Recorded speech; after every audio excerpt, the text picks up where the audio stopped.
Դուք դիտում եք ապրենք առողջ հաղորդումը 21 TV եթերում բարև ձեզ, ես Տաթևն եմ Արաքելյան։ Այսօր հյուրընկալել եմ մեծահասակների եւ մանկական լոր մասնագետ Տաթևիկ Գարեգինյանին։ Սակայն մինչև զրույցին անցնել ուզում եմ ասել շնորհակալություն սպասարկման համար Klimt Beauty House-ին, տեղեկացնելով, որ այն գտնվում է Գյուրջան 17 հասցեում, հեռախոսահամարն է 077 31 30 74։ Բարի գալուս, շնորհակալություն, որ այստեղ եք։ Ես եմ շնորհակալ հրավերի համար։ Ինձ ամենաառաջինը հետաքրքրում է, արդյոք քթով դժվարաշնչությունը այդքան շատ տարածված խնդիր է, թե պարզապես մենք սկսել ենք այս մասին ավելի շատ խոսել, ավելի շատ կարևորել, ավելի շատ բարձրաձայնել։ Իրականում ինքը բավականին տարածված խնդիր է, բայց հիմնական ոչ թե շատ ենք խոսում, ուղղակի ախտորոշման մեթոդներն են շատացել, մարդիկ ավելի ինֆորմացիաց եւ տեղեկացված են այս ամենից եւ արդեն սկսում են իրենք էլ ուշադրություն դարձնել եւ հասկանալ, որ կա խնդիր է, պետք է դիմեն մասնագետի հետ ազոտվեն եւ արդեն բացահայտվում է խնդիրը, ախտորոշումն է ավելի լավացել եւ հեշտացել, կարելի է նաեւ այդպես ասել։ Այսինքն նաեւ կարող ենք ասել, որ մենք սկսել ենք կարևորել քթով շնչառությունը,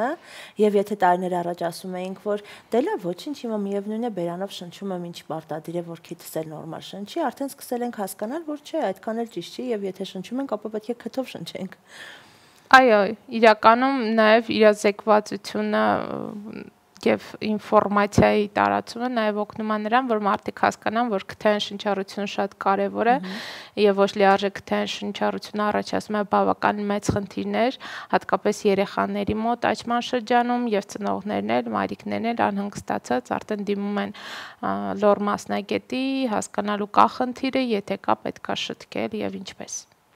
Շատ լավ, դե ուրեմն սկսենք, ինչպես ասում են, ամենասկզբից։ Նախ գուցե հասկանանք, թե որոնք են պատճառները, որոնք հանգեցնում են երեխաների եւ մեծահասակների մոտ դժվար շնչելու, այսպես ասած, ախտանիշին եւ ախտորոշմանը։ Սկսենք երեխաներից, երեխաների մոտ հիմնական քթային դժվարաշնչության պատճառը դա ադենոիդ հյուսվածքի գերաճն է, ինչպես նաև քթի միջնապատի թեքվածությունը, վատ շնչառությանը կարող է նպաստել նաև քմային նշիկների գերաճը, հիպերտրոֆիան։ Իսկ մեծահասակների մոտ դժվարաշնչությունը, եթե ֆունկցիոնալ խնդիր է առաջանում, այսինքն միջնապատի եւ քթի խեցիների հետ կապված խնդիրներ են, ինչպես նաև դժվարաշնչության կան նպաստեն վեր շնչուղիների տարբեր հիվանդություններ, ալերգիաներ, սինուսիտներ, որոնք արդեն ախտորոշման ժամանակ, հետազոտման ժամանակ կարող ենք հասկանալ, որն է պատճառը հստակ։ Ես վերջերս կարդացի, որ քթի միջնապատի թեքվածությունը կարծես թե մեր երկրում դոմինանտ խնդիրներից է։ Եվ յուրաքանչյուր երկրորդը այս մասին է բարձրաձայնում ու բողոքում։ Որքանով է իրական, որ մեր երկրում սա շատ տարածված խնդիր է, եւ եթե այո, ապա ո՞րն է պատճառը։ Իրականում Տաթև ջան, այդպես ստատիստիկ հետազոտություններ չկան արված, որ երկրում ինչքան են։ Եթե մենք հետազոտենք 100 հոգի, 100 հոգուց 99-ի մոտ կգտնենք շեղում որոշակի չափի քթի միջնապատի, իդեալական ուղիղ միջնապատ շատ քչերի մոտ է հանդիպում, բայց միշտ չէ, որ այդ թեքվածությունը կարող է առաջացնել դժվարաշնչություն։ Դա էլ պետք է մենք հասկանանք։ Թեքվածության տարբեր ձևեր եւ աստիճաններ կան, որոնք իրոք կարող են առաջացնել խնդիրներ, իսկ որոշ միջնապատ թեքվածություն դրա վրա կարող ենք նաեւ չֆիքսվել։ Այսինքն դա ոչ մի ձև չի խանգարի քթային դժվարաշնչությանը։ Մենք բոլոր հանդիպումների ժամանակ, բոլոր մասնագետների այսպես մտահոգությունների շրջանակում նկատում ենք, որ շատ կարևոր է, որ երեխան, հատկապես երեխան, ել չեմ խոսում մեծերի մասին, պետք է անպայման լիարժեք շնչի քթով։ Եվ երբեք բերանով շնչառությունը չի կարող փոխարինել քթով շնչառությանը։ Ինչու է կարևոր, ինչով է կարևոր քթով շնչառությունը եւ ինչպիսի խնդիրներ է առաջացնում անհատի մոտ, կարևոր չէ երեխայի, մեծահասակի մոտ, եթե մարդը չի կարողանում լիարժեք քիթը օգտագործել։ Այո, երեխաների մոտ քթային շնչառությունը քթային շնչառության խանգարման հետևանքով առաջանում են դիմացնոտային զարգացման խնդիրներ, արատներ, որոնք հետագայում արդեն պետք է լինում շտկել, եթե վաղ հասակում կարողանում ենք շտկել օրտոդոնտների հետ մի հատ միաժամանակ, որտեղ բերանային շնչառությունը նաև նպաստում է ըմպանի քրոնիկ հիվանդությունների առաջացման եւ սրացման, բրոնխիտների առաջացման նպաստման, քանի որ քիթը կատարում է բավականին կարևոր ֆունկցիա եւ լիարժեք քթային շնչառության ժամանակ ներշնչվող օդը քթում եւ անդրազերծվում է եւ խոնավանում է, նոր արդեն ինքը հասնում է թոքերին։ Իսկ եթե այդ ֆունկցիան անտեսվում է եւ անցնում է բերանային շնչառության, արդեն այդ պարակայում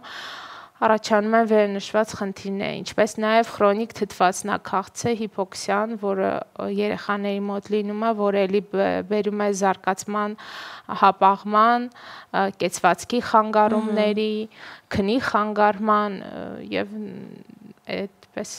այդտեղից բխող շատ խնդիրների։ Եթե երեխան դեռ խոսելու հնարավորություն եւ ունակություն չունի, մայրիկը ինչ ախտանիշների դեպքում պետք է հասկանա, որ երեխայի մոտ քթի շնչառություն այս կամ այն չափով տուժել է։ Երբ նկատում է, որ երեխան ունի գիշերային խռմփոցներ, գիշերը բերանը բաց է քնում, վեր է թռնում երեկոյան ժամերին, չկարողանալով շնչել լիարժեք անընդհատ, այդ ամեն ինչը ախտանշան են, որ պետք է դիմել քիթ-կոկորտ ականջաբանի եւ հասկանալ լիարժեքաքթային շնչառությունը թե ոչ։ Երբ կա դժվար շնչելու, այսպես ասած, խնդիր, առաջին հերթին մենք վազում ենք դեղատուն, վերցնում մեզ բոլորիս հայտնի սպրեյները եւ փորձում ենք, այսպես ասած, հետևանքները շտկելով հանգիստ ապրել։ Բայց արի ուտես, որ մասնագետները պնդում են, այս սպրեյները, կաթիլները խնդիրը ոչ թե լուծում են, մի բան էլ ավելի ուռճացնում են, մի բան էլ ավելի խորացնում են, եւ եթե կարելի էր 1-2, այսպես ասած, պրոցեդուրայով խնդրին լուծում տալ, բանը հասնում է նույնիսկ վիրահատությունների եւ ավելի լուրջ միջամտությունների։ Ուզում եմ անհարկի օգտագործման մասին խոսենք եւ դրանց վտանգավորության մասին նաեւ խոսենք։ Ճիշտ եք Տաթև ջան, որպես պրակտիկ բժիշկ շատ հաճախ եմ առնչվում այդ խնդրի հետ եւ շատ ցավոտ թե իմ համար նույնպես դա ինչ պետք է անել ցանկացած քթային դժվարաշնչության ժամանակ պացիենտը դիմում է դեղատուն, իրան տալիս են որևէ անթասեղմիչ կաթիլներ եւ առանց հասկանալու նա շաբաթներով դա օգտագործում է նույնիսկ ամիսներ, նույնիսկ տարիներ։ Ես ունեցել եմ շատ պացիենտներ, ովքեր տարիներով օգտագործում են, նույնիսկ գիտեք անթասեղմիչ կաթիլները, դեկոնգեստատները առաջացնում են կախվածություն, որը ժամանակ անց եւ իրանք արդեն իրենց ծոցագրպաններում եւ պայուսակներում տարբեր տիպի անթասեղմիչներով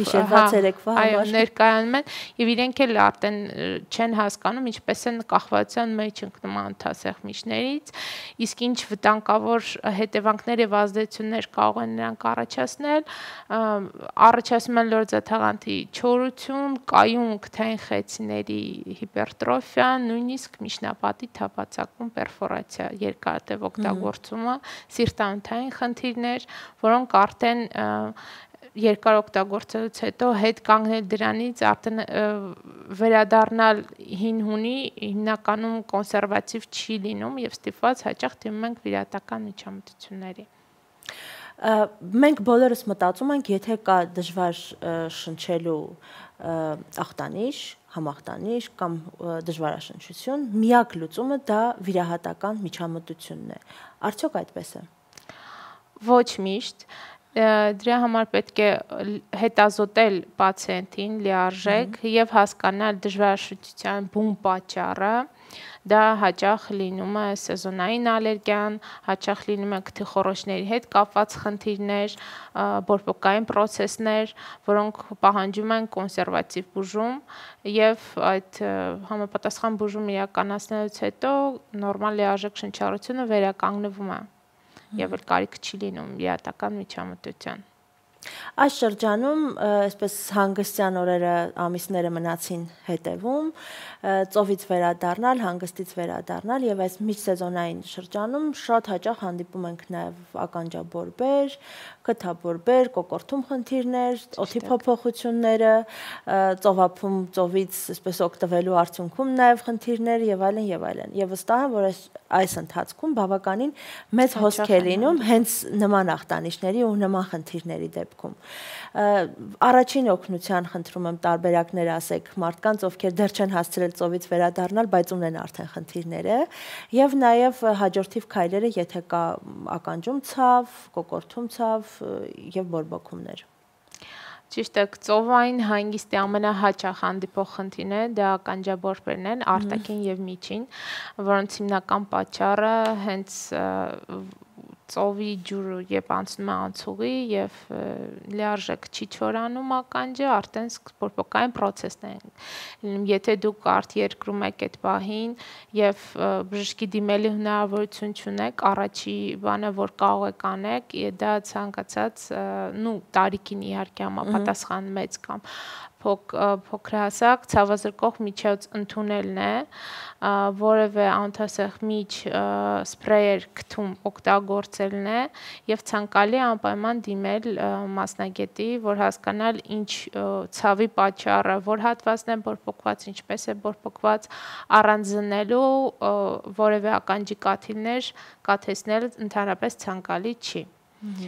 Եվ նաև սեզոնի հետ կապված շատ խնդիրներ առաջանում են նույն քթի հարակից խոռոչների բորբոքումներ, սինուսիտներ, քրոնիկ տոնզիլիտների սրացումներ, որոնք պայմանավորված են նույն օթորակիչների օգտագործմամբ։ Խորհուրդ կտայի անմիջական օթորակիչների հոսանքի տակ չգտնվել, հաճախ օդափոխել սենյակը, քանի որ օթորակիչները չորացնում են օդը եւ ոչ լիարժեք սպասարկման դեպքում նրանցում բորբոսասնքեր են աճում, որոնք նաեւ նպաստում են ալերգիկ ռեակցիաների առաջացման, այնպես որ պետք է հետևել։ Մենք նաև այսպիսի խնդրի առաջ ենք հաճախ կանգնում, երբ օրինակ ծովափին ունենք ցավը, ականջաբորբը, ընդունել ենք որոշակի ցավազրկողներ, ցավը չկա ցավ, չկա խնդիր, այսպես ենք մտածում։ Եթե այնուամենայնիվ ունեցել ենք որոշակի էպիզոդ ցավ, խնդիր, անհանգստություն ու ցավազրկողներից հետո արդեն չկա անհանգստացնող որևէ բան։ Սրանից հետո պետք է լինել մասնագետի մոտ հասկանալու արդյոք քրոնիկ բնույթ է կրել արդեն այս խնդիրը, արդյոք թաքնված է, արդյոք այսպես ասած լեզուն կտրել ենք խնդրի ու ձայն չի հանում խնդիրը, բայց իր գործը, մուտ գործը անում է, շարունակում է անել։ Այո, անպայման, քանի որ այսպես թե այնպես իրականում որևէ ձև ինքը ձեզ կանհանգստացնի, այո, նույն լսողության իջեցմամբ կամ ինչ որ անհանգստություն կունենաք անպայման ականջում ու պետք է գոնե մեկ անգամ դիմել հասկանալու համար, որ իրականում խնդիր կա կամ բացառել խնդիրը, որ հետագայում չդառնա քրոնիկ եւ ավելի լուրջ խնդիրներ չառաջանան։ Ուզում եմ այսպես բարի նոտայով ավարտենք այսօրվա հանդիպումն ու հաղորդումը։ Դրա համար խնդրելու եմ ձեր պրակտիկայից, ձեր փորձից ելնելով մի զվարճալի կամ հետաքրքիր պատմություն հիշեք ձեր պացիենտների հետ, որպեսզի կամ մենք դրանից դաս քաղենք, այլ նման բան չանենք, կամ էլ մի լավ ուրախանանք։ Շատ են իրականում այդպիսի դեպքերը, այս վերջինը որ կհիշեմ, իհարկե չգիտեմ ինչքանով դա զվարճալի կլինի, մայրիկը տատիկի հետ երեխային բերել էին խորհրդատվության, երեխայի մոտ կար ձայնի խրպոտություն, ձայնալերի եւ կոկորտի հետ կապված խնդիր, եւ այսպես ես շատ լուրջ կլանված բուժման մեջ բացատրում եմ ու հարցնում եմ տատիկին, ծնողին ասում եմ տանում ունեք նեբուլայզեր, որպեսզի կարողանանք ինգալացիաներ կատարել տան պայմաններում, տատիկը ասում է, չէ, բալիկ ջան, մենք մենակ վենտիլյատոր ունենք։ Ես ասես հասկացա, որ միգուցե սխալ էի ձևակերպել հարցս, բայց դա հնարավոր չէր, հա, օգտագործել բժշկական պատառներով։ Ցավոք ոչ։ Դե այդպեսին է։ Շատ լավ, շնորհակալ եմ շատ հանդիպման ու զրույցի համար, հուսով եմ, որ կարողացանք ուղղորդող լինել մայրիկների համար եւ ի վերջո մեկ անգամ եւս նշել, որ քիթը ոչ թե ուրիշների գործերի մեջ մտցնելու համար է, այլ շնչելու համար է եւ եթե քթով դժվարանում ենք շնչել 1, 2, 3, 4 օր, սա խոսում է արդեն խնդրի մասին, իսկ մասնագետի դիմելն է դառնում պարտադիր։ Շնորհակալ եմ շատ, սիրելի հեռուստադիտողներ, եւս մեկ անգամ հիշեցնեմ, որ զրուցակիցս մանկական եւ մեծահասակների լոր մասնագետ Տաթևիկ Գարեգինյանն էր։ Հիշեցնեմ եւս մեկ անգամ, որ այսօրվա սպասարկումն ապահովել էր Glimt Beauty House-ը, որը գտնվում է Գյուրջան 17 հասցեում, հեռախոսահամարն է 077 31 30 74։ Շնորհակալություն ուշադրության համար, ցտեսություն։